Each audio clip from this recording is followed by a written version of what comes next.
Aleluia. Boa noite, irmãos e irmãs, a paz do Senhor Jesus, amém? Quem está feliz essa noite aí, diga glória a Deus. Aleluia. É um privilégio, mais uma vez, poder ministrar a palavra do Senhor, né? Todos os pastores aí, esses dias têm estado internados, passando algum tipo de mal, a gripe aí, mas Deus é fiel. Fala para o seu irmão assim, ó, Deus é bom e a misericórdia dele dura para sempre, amém? Quero convidar você a ficar de pé e abrir a Bíblia, Lucas capítulo 7, verso 11. Estou com a voz um pouco ruim, mas daqui a pouco vai esquentar aí, né?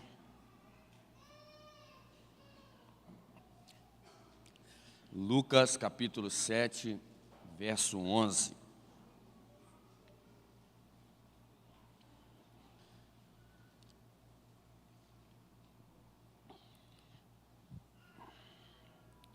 Diz assim a palavra do Senhor.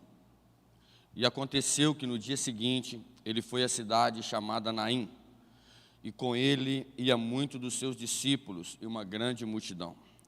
Quando chegou perto da porta da cidade, eis que levava um defunto, filho único de sua mãe, que era viúva, e com ela ia uma grande multidão da cidade. E vendo-a, o Senhor moveu-se de íntima compaixão por ela e disse-lhe, não chores. E chegando-se, tocou o esquife, e os que levavam pararam, e disse, jovem, a ti eu te digo, levanta-te. E o que fora defunto assentou-se e começou a falar. Entregou a sua mãe, e de todos se apoderou o temor, e glorificavam a Deus, dizendo, um grande profeta se levantou entre nós, e Deus visitou o seu povo.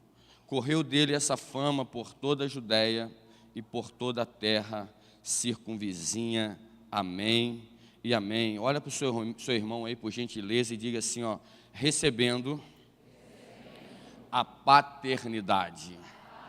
Fala com mais fé, fala assim, ó, recebendo a paternidade. Amém? Pode assentar, meus irmãos. Meus irmãos, eu quero alguns minutos aqui para trabalhar isso aqui. Uma palavra que Deus gerou no meu coração nessa tarde. O capítulo 7 do livro de Lucas é um capítulo maravilhoso, é um cenário extremamente profético, um cenário extremamente poderoso. O livro do livro de Lucas, o capítulo 7, começa com um milagre, com fé, com uma palavra de autoridade. Mas no verso 11 em diante, onde nós vamos trabalhar, o cenário aqui não é um cenário bom. Eu quero muita atenção dos irmãos para a gente tentar entender isso aqui. O capítulo 7, verso 11, não é um cenário bacana, não é um cenário legal, é um cenário de dor, é um cenário complicado, é um cenário que tem uma dualidade muito grande. De um lado, tem um cenário de Jesus andando com uma grande multidão, e a multidão que acompanha Jesus, ela tem religiosos, ela tem discípulos, mas ela tem o povo que também queria milagre, que também queria a manifestação da sua glória e da sua graça. Então, de um lado, nós vamos perceber uma multidão caminhando com Jesus, e uma multidão que vai receber milagre, uma multidão que vai estar em festa, uma multidão que vai estar em alta expectativa. Por quê? Porque aonde Jesus passa, algo novo acontece. Aonde Jesus está, há esperança. Aonde Jesus chega, a morte é transformada em vida. Então, se uma multidão que está caminhando com Jesus é uma multidão que está esperando algo, que tem uma expectativa no Mestre, de um lado de lá, tem uma outra multidão que vem de dentro de uma cidade chamada Naim. E essa dualidade se encontra porque de um lado a multidão está festiva, mas do outro lado há uma multidão chorosa. Por quê? Porque uma mulher viúva que já tinha perdido seu esposo, agora também perde seu filho. Então nós precisamos entender qual é o cenário que se dá. O cenário, ele é complexo. Por quê? Porque é muito bom, na verdade, habitar numa multidão onde há milagre, não é verdade? É muito bom habitar numa multidão onde há festividade, onde Jesus fala, levanta e anda. É muito bom habitar numa multidão, num lugar de um lado, estar de um lado,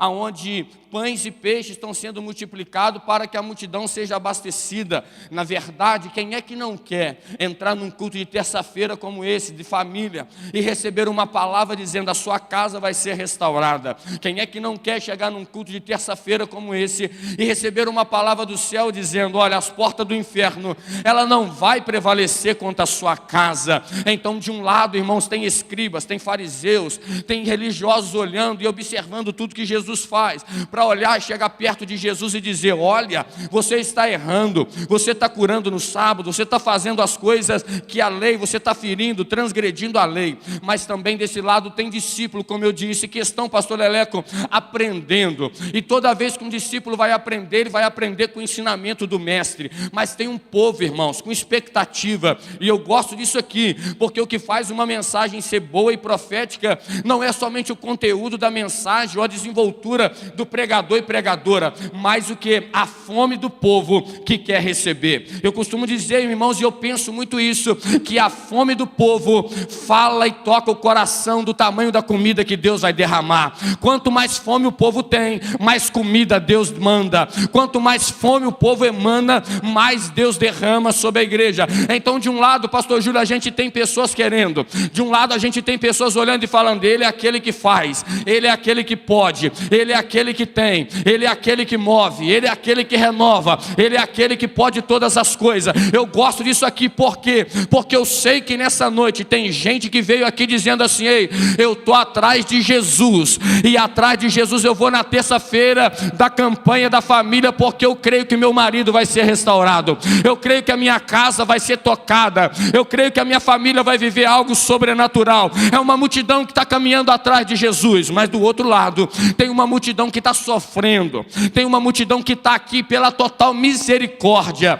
tem uma multidão que talvez nem conseguiria chegar aqui, veio até aqui porque a misericórdia plena de Jesus nos trouxe aqui nessa noite. Por quê? Porque essa multidão, ela está inserida num contexto de lágrima, essa multidão está inserida num contexto de sofrimento, e toda vez que a gente está debaixo de um contexto de sofrimento, a gente não quer avançar. Toda vez que a gente está debaixo de um contexto de sofrimento, a gente quer entrar num quarto escuro, meu irmão. Toda vez que a gente está debaixo de um contexto de lágrimas, de perda, a gente não quer ver ninguém, a gente quer se isolar. Mas eu tenho uma palavra aqui. De um lado, alguém pode ter entrado aqui nessa noite em contexto de lágrimas, em contexto de dor, em contexto de tristeza, ou talvez tenha alguém que entrou aqui nessa noite dizendo: não, eu estou aqui porque eu creio que Ele ainda multiplica pães e peixes, eu estou aqui porque eu ainda creio que uma palavra dEle e o servo pode ser curado. Eu estou aqui nessa terça porque eu creio que Ele ainda abre mar, que Ele ainda faz. Então eu tenho uma palavra para você. Não importa se você está numa multidão que crê em milagre, ou se você está numa multidão de sofrimento, o que muda a nossa história não é onde nós estamos, é quem chega no ambiente, e quem chega no ambiente é poderoso para fazer infinitamente mais. O que muda não é onde eu estou, o que muda é quem é que chega, porque quem chega no ambiente domina o ambiente, percebe? Quem chega no ambiente toma conta do ambiente. Então vamos lá, a multidão que está no sofrimento está vindo carregando um defunto. A multidão que está com sofrimento, a viúva está carregando um defunto, e esse defunto vai ser carregado até a porta da cidade. Diga comigo, porta da cidade. Na verdade, quando eu estava lendo isso aqui, o Espírito de Deus trouxe uma palavra ao meu coração, porque porta da cidade não fala só de porta, porta da cidade fala de limite. E toda vez que a gente é levado a chegar no nosso limite, há uma pergunta que nós precisamos fazer: por que é que Jesus não chegou antes? Por que é que Jesus não veio antes do menino morrer? Por que é que Jesus não chegou quando estava doente? Por que é que Jesus não chegou antes do casamento acabar? Por que é que Jesus não chegou, pastor Natasha, antes da empresa falir?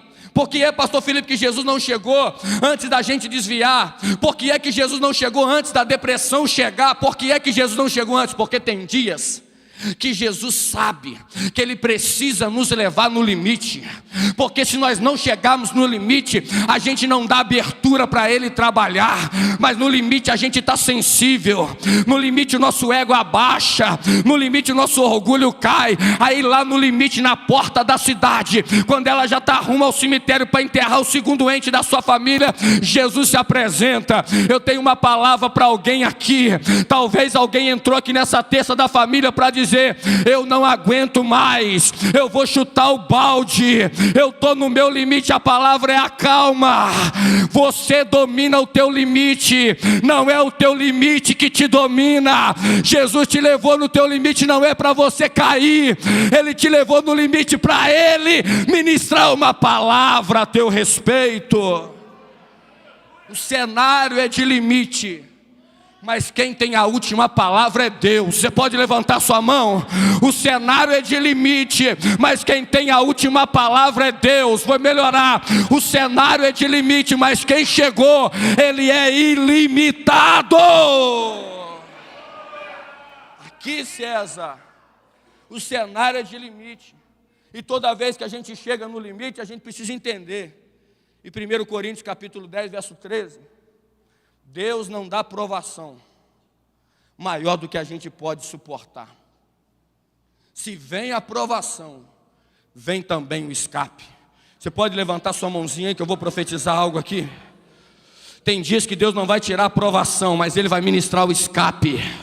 Eu profetizo em nome de Jesus nessa terça profética da família.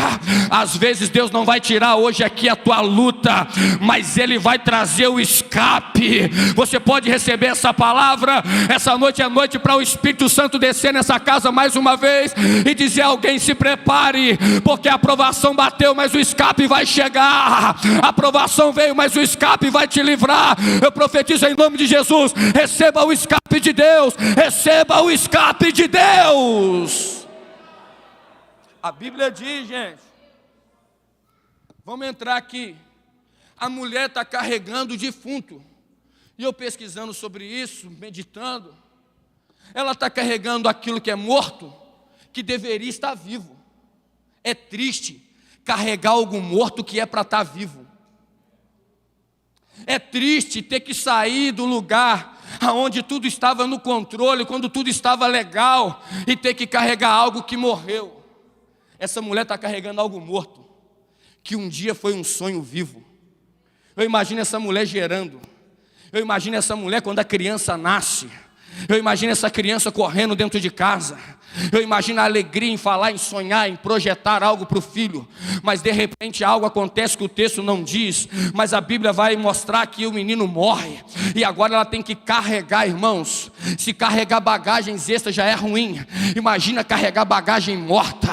Se carregar, às vezes a dor de ter um filho longe da presença já é ruim. Se carregar uma bagagem, às vezes de ter alguém longe da casa do Senhor já é ruim. Imagina ter que carregar a dor de um filho morto. Ela está carregando, ela está andando. Sabe por quê? Uma geração que Deus levanta. Deus não levanta geração para carregar algo que morreu. Deus levanta geração para carregar algo que vai viver. Eu vim aqui como profeta de Deus nessa terça para profetizar. Nós não fomos gerados para carregar algo morto, nós somos gerados para carregar algo vivo. Ei, tem gente que já recebeu palavra de Deus aqui, tem gente que já recebeu promessa de Deus aqui, mas o vento soprou, a tempestade veio, pastor Leleco, e a promessa vai se esvaindo, e a gente deixa aquilo morrer. Mas Jesus diz na palavra hoje: não, a minha igreja não foi levantada para carregar algo morto. Ele morreu para que a igreja carregasse vida. Você pode levantar suas mãos, o pé se quiser. Essa noite eu profetizo: se prepare. Ainda que você queira carregar algo morto, essa noite vai voltar a viver. O texto diz que ela, além de carregar algo morto, que é o filho, ela já tinha enterrado o marido. Aqui, gente, nós precisamos entender que a dor dessa mulher não é o filho somente que está morrendo. A dor dessa mulher é perder o marido, porque perder o marido é perder o sustento. Num contexto histórico aqui do texto, onde é extremamente machista. O marido aqui era o provedor da casa. E perder o marido, irmãos, é perder a família. Perder o marido é perder o sustento, é perder a honra. Perder o marido aqui é ficar vulnerável. Perder o marido é não ter direcionamento. Mas quando perdisse o marido, a esperança, pastor Rosângela, vai para o filho, vai para o primogênito. E a esperança agora, meu filho vai crescer, meu filho vai cuidar de mim, meu filho agora vai ser o provedor. Sabe por quê? Porque toda vez que uma geração falha, a gente projeta na próxima geração. Toda vez que alguém falha conosco, a gente projeta na próxima geração. Toda vez que alguém falha conosco, a gente projeta no próximo. E a gente quer exigir do próximo aquilo que a geração passada não conseguiu fazer. E aí, essa geração próxima que está se levantando agora, essa mulher está dizendo, essa geração aí, esse menino aí vai cuidar de mim, esse menino aí é a esperança desse tempo, esse menino agora, ele vai sustentar, mas agora essa criança, esse menino, esse jovem, ele também morre. E aí, essa mulher fica vulnerável. Entenda bem, qual é o problema dela? O problema, pastor Leleco, é ter um passado, pastor Felipe, que não dava para resolver. O problema é que ela colocou todas as fichas no presente, o presente deu errado. E agora, com passado de trauma, com presente arruinado, ela não tem expectativa do futuro. Parece a gente, hein? Que quando nossos planos do presente vão se embora, a gente não tem mais expectativa do futuro. A gente não tem mais expectativa de viver coisa nova. Porque alguém da nossa geração falhou, a gente não tem expectativa mais de viver o sobrenatural na casa de Deus. Porque ferimos alguém ou alguém nos feriu, a gente não tem mais expectativa de viver coisas extraordinárias em Deus. A nossa geração está tão doente que às vezes a gente chega em certo lugar e na porta da cidade, Sueli, a gente perde a esperança dizendo, não, só tem um lugar que me cabe, só tem um lugar que eu vou chegar, e é o cemitério, é a cova. Mas enquanto uma geração está dizendo não há expectativa, enquanto um povo está dizendo não há esperança, enquanto um povo está dizendo o que é que eu vou fazer, do lado de lá vem Jesus, irmãos. Oh, aleluia! Enquanto uma geração está chorosa lá, do lado de cá vem Jesus dizendo, eu ainda tenho controle de todas as coisas. Enquanto uma geração lá está dizendo, o meu passado é de trauma, o meu presente é arruinado e o meu futuro não tem expectativa, do lado de cá vem Jesus dizendo, acalma, ainda há esperança para a árvore cortada. Oh, meu irmão, entenda isso. Glória a Deus que nós falhamos, porque é na nossa falha que o poder dele vai se aperfeiçoar.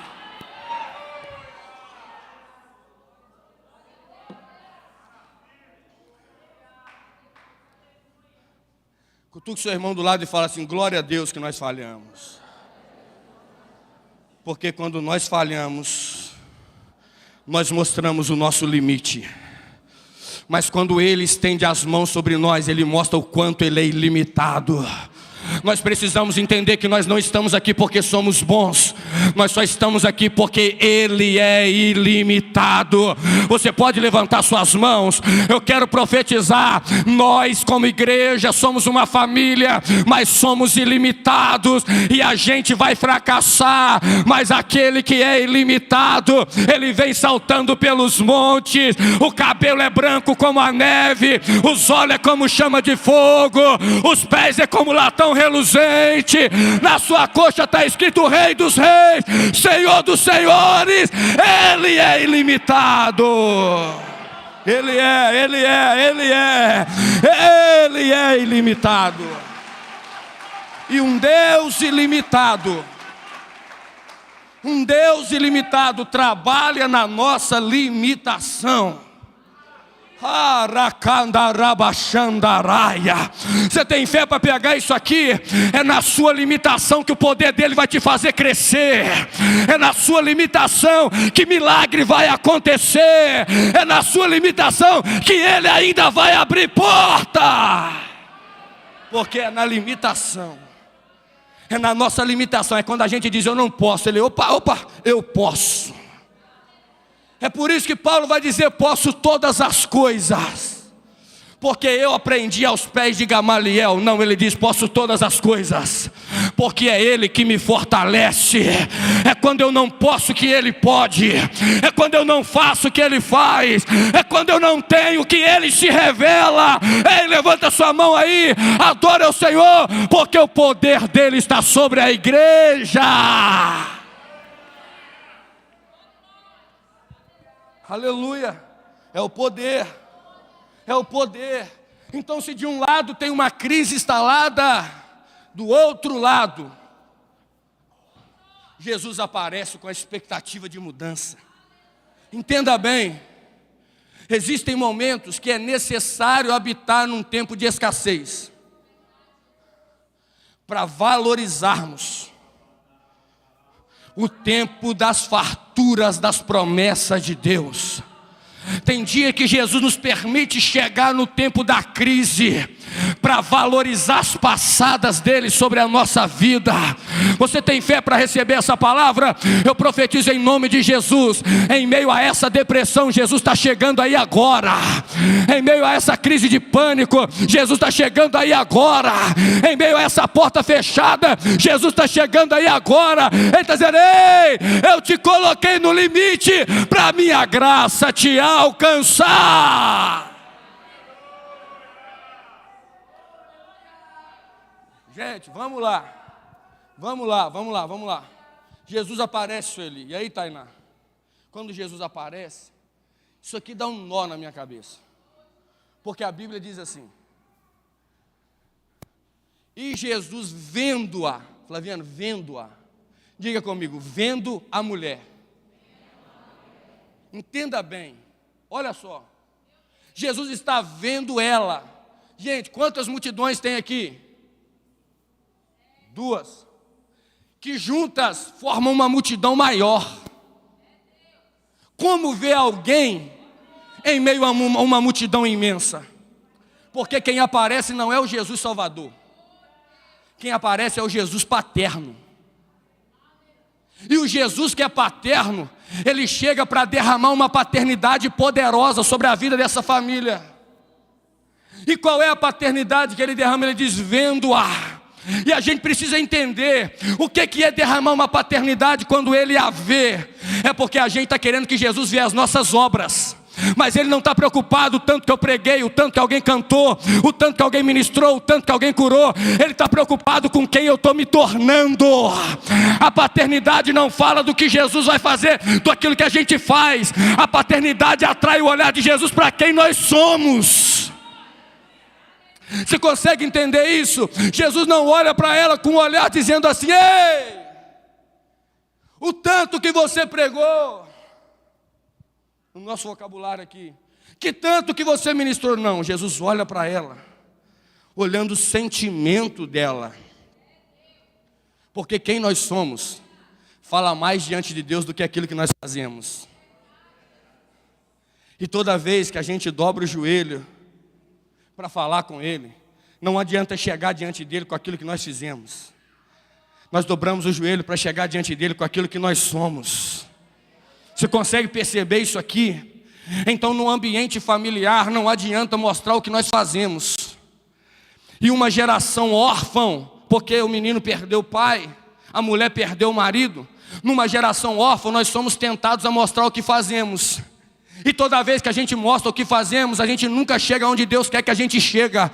Mas quando a gente se apresenta mostrando quem nós somos: Senhor, eu não tenho ouro nem prata, como aquele Pedro e João falaram para aquele paralítico. Não tem não? Então levanta e anda em nome de Jesus. Porque ainda que nós não temos, o poder dele desce sobre a nossa vida para fazer milagre. Toda vez que a gente se apresenta ao Cristo que é Pai, a gente vai experimentar aquilo que a paternidade dele pode fazer em nós. Eu vi uma mensagem muitos anos atrás, de um pregador pentecostal, novidade. E esse pregador pentecostal disse assim: eu fiquei apavorado de ver um pregador tradicional pregar. Ele fazendo uma crítica. E ele dizia assim: um homem, sem dar um grito, sem falar nada, um homem prega. E quando mostrou a câmera aberta para todos, tinha milhares e milhares de pessoas. E a mensagem daquele homem era: Zaqueu, desce depressa. Meu irmão, se você está igual Zaqueu, na árvore do vício, na árvore da prostituição, na árvore tal, e precisa encontrar Jesus, desce depressa. E eu fiquei encantado, e eu fiquei abismado com aquilo, e eu fui consultar o Senhor, Lisa.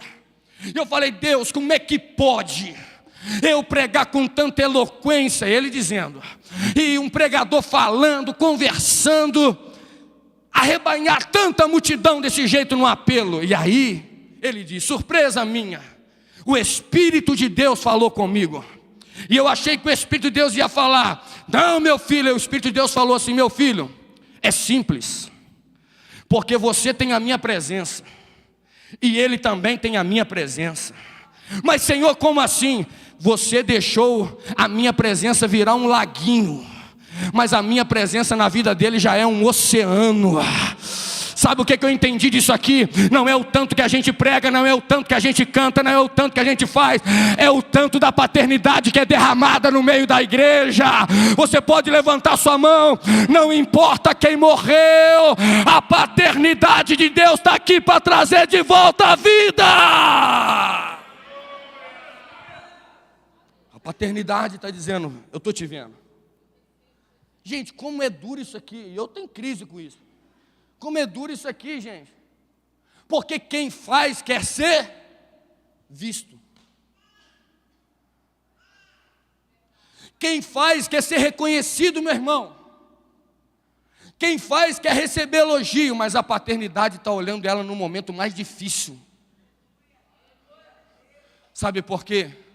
Porque toda vez que a gente está sendo elogiado naquilo que a gente fala, que a gente faz, a gente não tem tempo para receber a paternidade dele. Mas toda vez que a gente está num momento sensível da nossa vida, a paternidade dele vem e nos abraça. Oh, aleluia. Você pode levantar sua mão? Eu quero profetizar que essa noite você não vai dormir só. O Espírito de Deus vai te abraçar com a paternidade dele nessa noite. Eu quero dizer que você não vai ser uma geração órfã, você vai ser uma geração que vai ser abraçada pela presença de Deus. A Bíblia diz: vendo-a o Senhor. Então qual é a outra característica da paternidade? A paternidade revela quem é Senhor na nossa vida. A pastora pregou outro dia, uns dias aí, sobre a prioridade, postou um rios lá. Toda vez que eu estou órfão, eu preciso de uma necessidade constante para tapar o vazio da paternidade. Mas toda vez que a paternidade me encontra, eu passo a ser filho, meu irmão. E quem é filho não está preocupado com o que quem está à volta vai pensar. Quem é filho sabe que tem um pai. Lucas capítulo 15, o que a Bíblia vai dizer? Foi falado aqui, o filho pródigo deixou embora, foi: vai embora, pode ir, porque quem é filho volta para a casa do pai. Eu tenho essa palavra para mim, para você, de uma forma: pregar sobre família não é fácil, é difícil, mas quando a gente tem uma paternidade, ele é Senhor. E eu vi o pastor Luciano Subirá falar uma coisa: Jesus não está preocupado em ser só o Salvador. Salvador, ele salvou a humanidade inteira, para todo aquele que nele crê. Mas a dificuldade da igreja é receber a paternidade e reconhecer ele como Senhor. Porque Senhor é Senhor não de oi, bom dia, Senhor, não. É Senhor de senhorio, é Senhor de governo. O Senhor é meu pastor, ele não me faltará. É Senhor de governo. Eu ando para a esquerda, ele fala vai, mas se eu for para a direita e ele não quiser que eu vou, eu obedeço aquilo que ele está me ordenando. Quem está debaixo da paternidade está debaixo de uma direção de senhorio. E quer uma verdade aqui: toda direção que Jesus derrama para nós não é direção de morte. O profeta Jeremias vai dizer: eu é que sei os pensamentos que eu tenho a vosso respeito, pensamento de paz e não de mal, para vos dar o fim que desejais. Então me invocareis, passareis a orar a mim, e eu vos ouvirei. Serei achado de vós quando me buscardes de todo o vosso o coração. Os pensamentos deles são maiores. Ele é Senhor. Mas pastor, qual é o segredo para minha casa ser restaurada? A sua casa precisa ter um Senhor. E o Senhor precisa ser Jesus Cristo de Nazaré. Uma casa que não tem Cristo como Senhor, o cordão se rompe facilmente. Mas a Bíblia diz que o cordão de 3 dobras, ele não se rompe facilmente. Por quê? Porque está na crise, mas o Senhor está lá. Está na luta, mas o Senhor está lá. Está passando pelo vale da sombra e da morte, Janete, mas o Senhor está lá. O pastor Leleco pregou aqui, deu o exemplo da casa da rocha e a casa na areia. A casa que tem Senhor, ela está guardada, ela está protegida. Eu não sei, meu irmão, como está o seu casamento. Eu não sei como estão os teus filhos. Eu não sei como está a tua família, mas uma coisa eu sei: se Jesus Cristo for o Senhor de fato, as coisas vão ficar em ordem. Jesus, ele move de íntima compaixão. Da última vez que eu preguei, eu falei isso. E eu vou repetir porque o texto está pedindo isso. Compaixão é um sentimento de empatia com a pessoa que está sofrendo, a fim de amenizar o sofrimento do próximo. Agora, Jesus não tinha compaixão.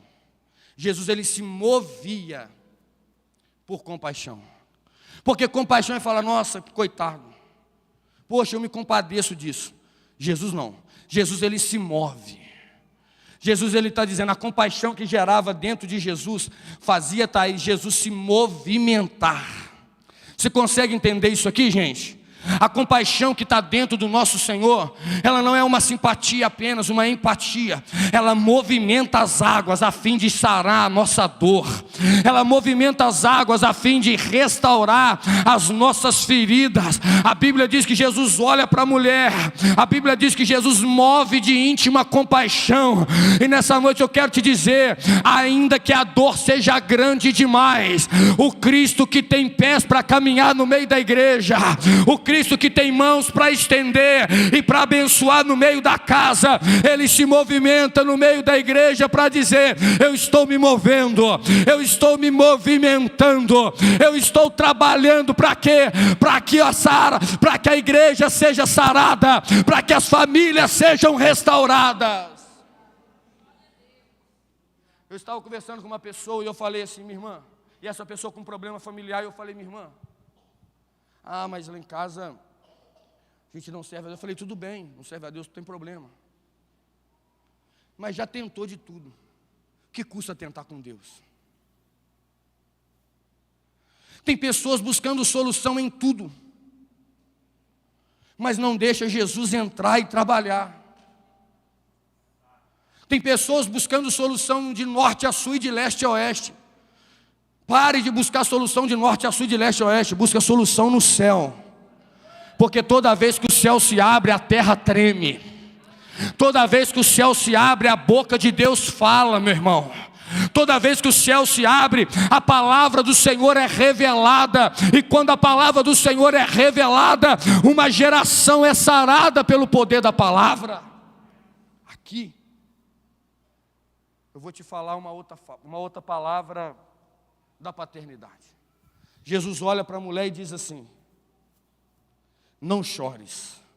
Cutuca o seu irmão do lado e fala assim: para de chorar. Não, gente, fala com fé, fala assim: para de chorar. Porque para uma paternidade nascer, uma vida de choro precisa cessar.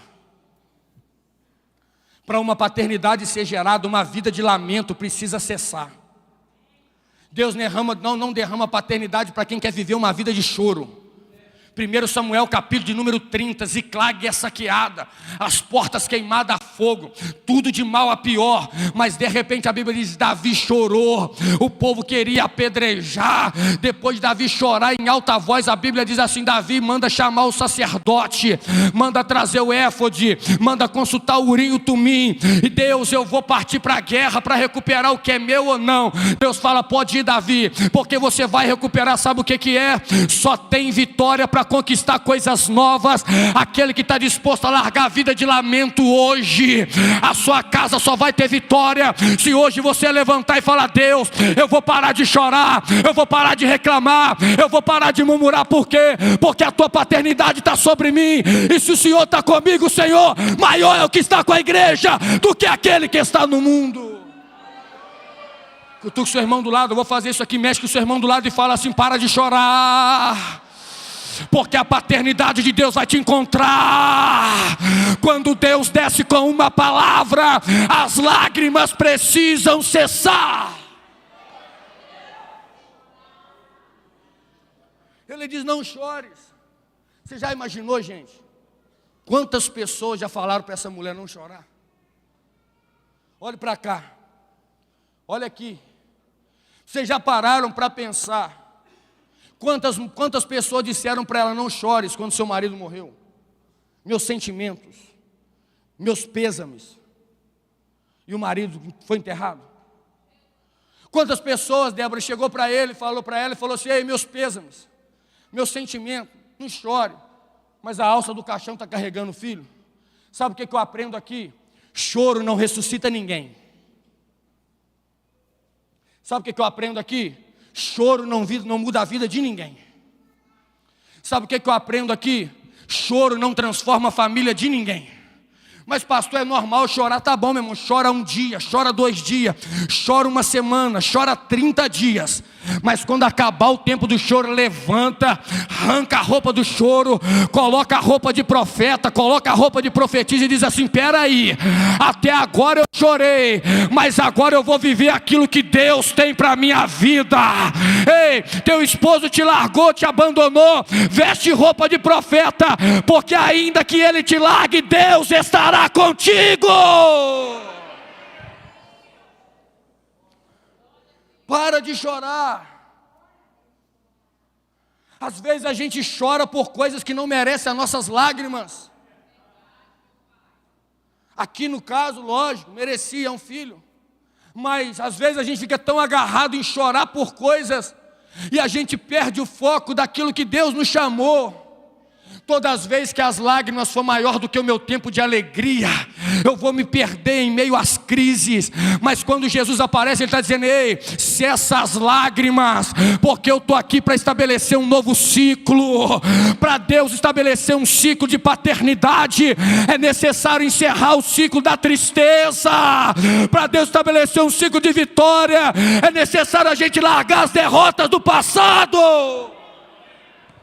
Aí, gente, vem comigo aqui que agora eu cheguei onde eu quero. Chegando-se. Não chores. Parou o choro. O que Jesus faz? Chegando-se. Vem cá, Guilherme. Chegando-se. Sabe por quê, Misa? Porque a paternidade, ela tem poder de diminuir a distância. Toda vez que a gente está agarrado no choro, a gente fica distante um do outro. Toda vez que a gente está agarrado na lágrima, a gente se distancia. E quanto mais distante eu não sei a dor. Eu vejo as lágrimas, mas eu não sei o tamanho da dor. Tem muita gente vendo as lágrimas do outro, mas não sabe o tamanho da dor que carrega.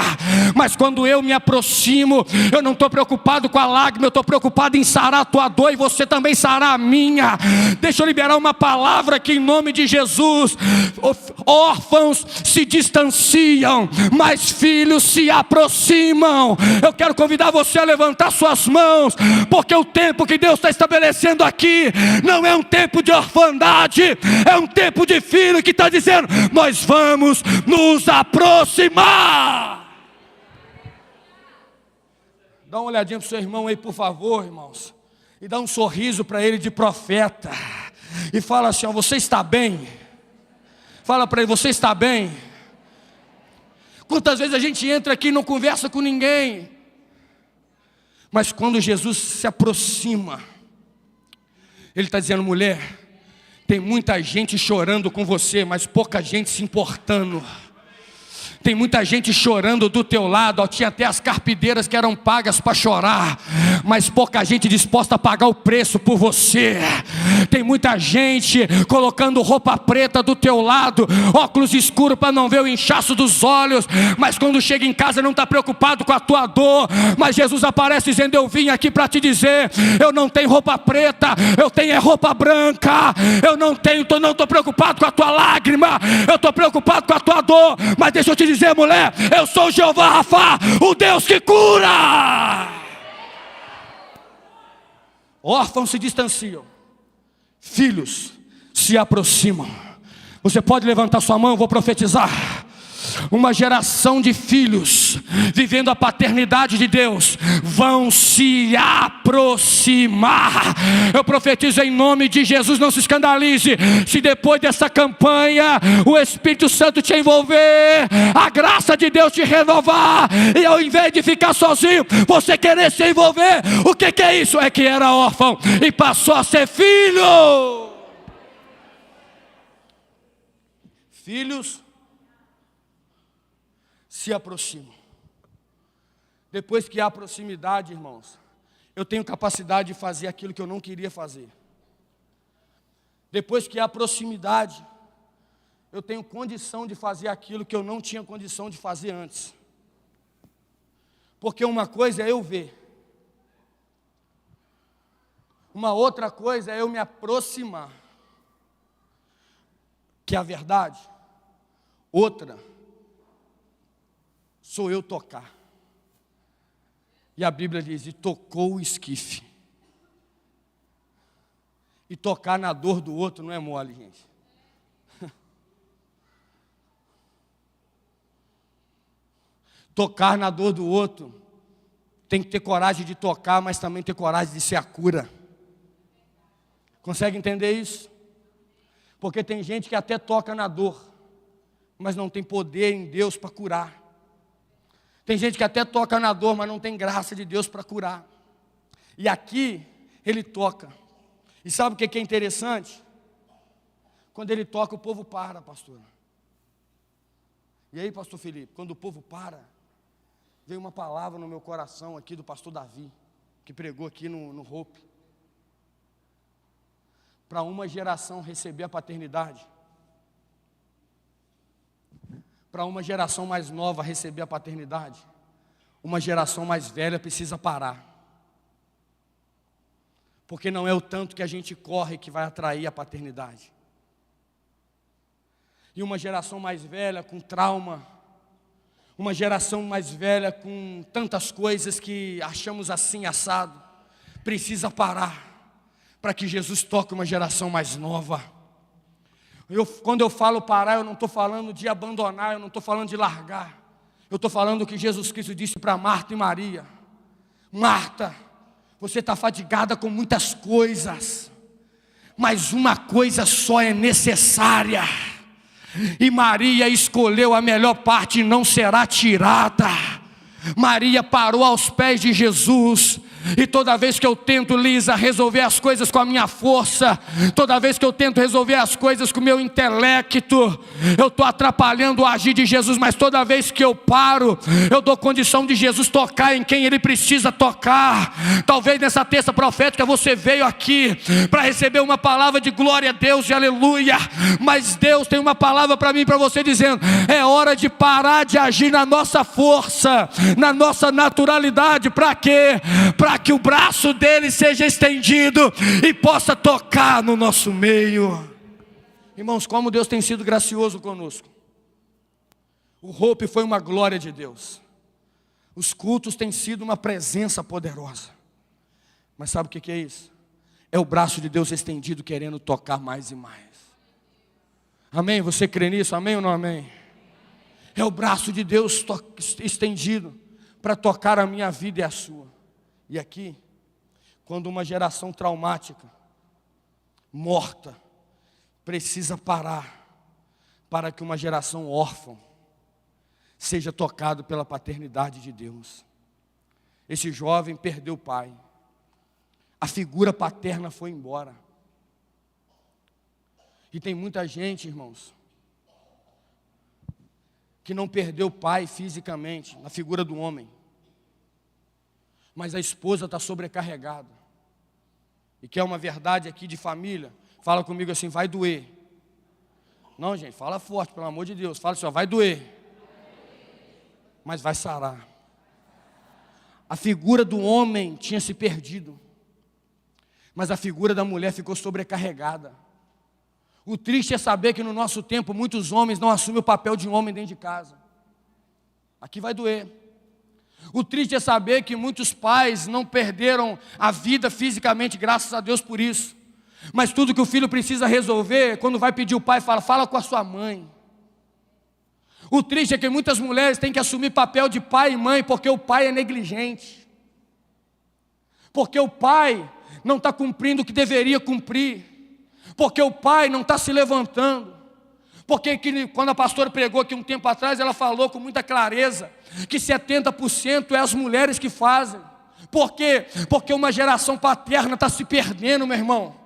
Uma geração paterna está indo de mal a pior. Por quê? Porque está preocupado com tantas coisas, enquanto filhos e filhas estão morrendo. Mas aí Jesus aparece para dizer, peraí, o seu pai da terra morreu, mas eu permaneço vivo e vivo eternamente. Então não há desculpa para uma geração perecer, porque o nosso Pai, que é Pai por excelência, Ele permanece vivo no trono. E a gente precisa entender, lá em casa meu pai foi assim, meu pai fez isso, igual por muitas vezes. Nós tivemos muita luta lá em casa com o pai, com a mãe, com o filho. Mas deixa eu te dizer uma coisa, tem um Deus lá em cima disposto a restaurar todas as coisas. E aqui,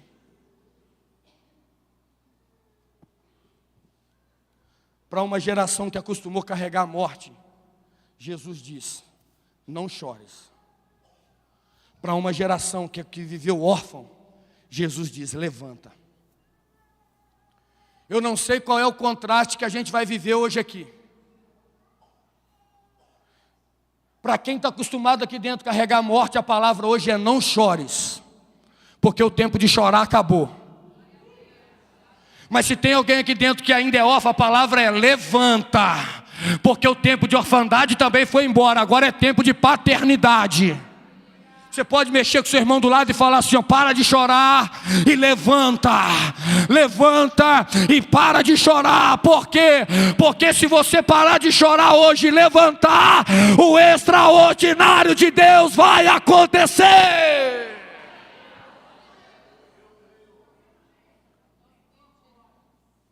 Uma geração que carrega a morte precisa parar de chorar. Uma geração que carrega a paternidade precisa se levantar. Pastor Rosane falou isso comigo outro dia, né? Lá no... tomando sorvete, né? Por acaso, né, pastor? Foi por acaso, né? Ela falou isso comigo. Se a gente ficar atrás, meu irmão, de coisas do passado, porque aconteceu isso, eu vou parar. Eu ouvi uma frase de um pastor, eu vou encerrar aqui. Esse pastor falou uma coisa, meu irmão, dura. E ele falou assim, ó, você está sujeito a ser desprezado. Parece que ele ouviu nossa conversa. Pessoal, você está sujeito a ser desprezado, abandonado e largado. Mas até nesse momento, você é vítima. Quem entendeu diz amém ou não amém? Se a gente for desprezado por alguém, abandonado por alguém, nós somos vítimas. Mas a partir do momento que eu paro de fazer aquilo que Deus me chamou, por causa disso, eu deixo de ser vítima e eu sou culpado. E eu recebi essa palavra dizendo assim, meu irmão, pode alguém desprezar, pode alguém caluniar, pode alguém bater, pode alguém criticar, quem levantou a minha vida foi Deus. E eu trouxe essa palavra para você. Não importa se você está na fartura ou se você está na escassez. Não importa se você está no não chores ou se você viveu na orfandade. Quem tem a última palavra sobre a tua vida é Deus. E se Deus tem a última palavra, Ele está dizendo, levanta, porque a glória da segunda casa vai ser maior que a glória da primeira. Você pode levantar as suas mãos. Eu quero profetizar para nós encerrarmos aqui. Não importa o que você viveu até hoje, importa que a partir de hoje Jesus está dizendo: não vai até o cemitério não, vai voltar para casa. Aquilo que estava morto vai voltar a viver, vai ter vida de Deus. Você pode ficar de pé.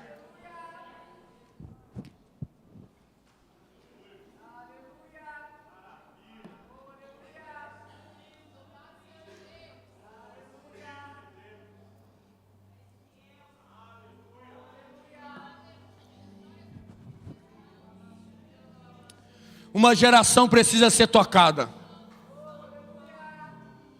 Uma geração precisa ouvir: não chores. Uma geração precisa ouvir: para de vir só no culto normal, para. Uma geração precisa ouvir: ei, para com esse lamento aí. Para outra geração ser tocada pelo Espírito Santo. Então eu quero convidar você a fechar os seus olhos enquanto os meninos fazem um som aí. Enquanto a guitarra, o teclado, o baixo aí, a bateria faz um som aí, eu quero deixar você a pensar na sua vida. Tem músicas do mundo que dizem aí: deixa a vida me levar. Não. A vida de Jesus é que leva a minha e a sua. Talvez tenha alguém aqui hoje se perguntando assim: peraí, eu estou cansado de perder. Eu já perdi tanto, gente. Eu já carreguei tanta coisa morta. Talvez tenha alguém aqui entre nós que o pai abandonou, a mãe abandonou, e está vivendo uma orfandade terrível. Nunca recebeu um abraço do pai, nunca recebeu um abraço da mãe. E como isso faz falta, gente.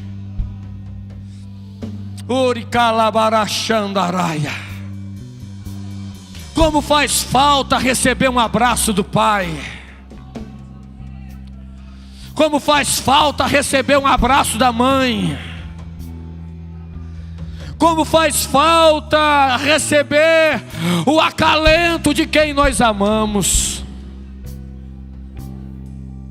E por causa dessa falta a gente está indo para o cemitério. E lá no cemitério a gente indo, a gente olha para trás e a nossa cabeça faz um filme.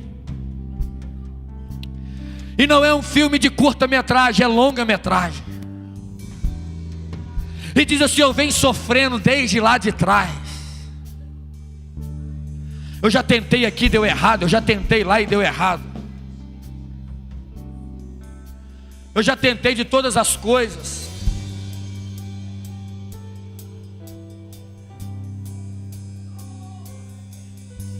Eu já tentei de tudo. Mas Jesus chegou na minha vida hoje aqui. Mas um tempo atrás Jesus chegou na minha vida, mas eu recebi momentos de alegria, mas até hoje eu ainda estou carregando coisas que não era para carregar. Gente, como a gente descobre que carrega coisa que não precisa carregar.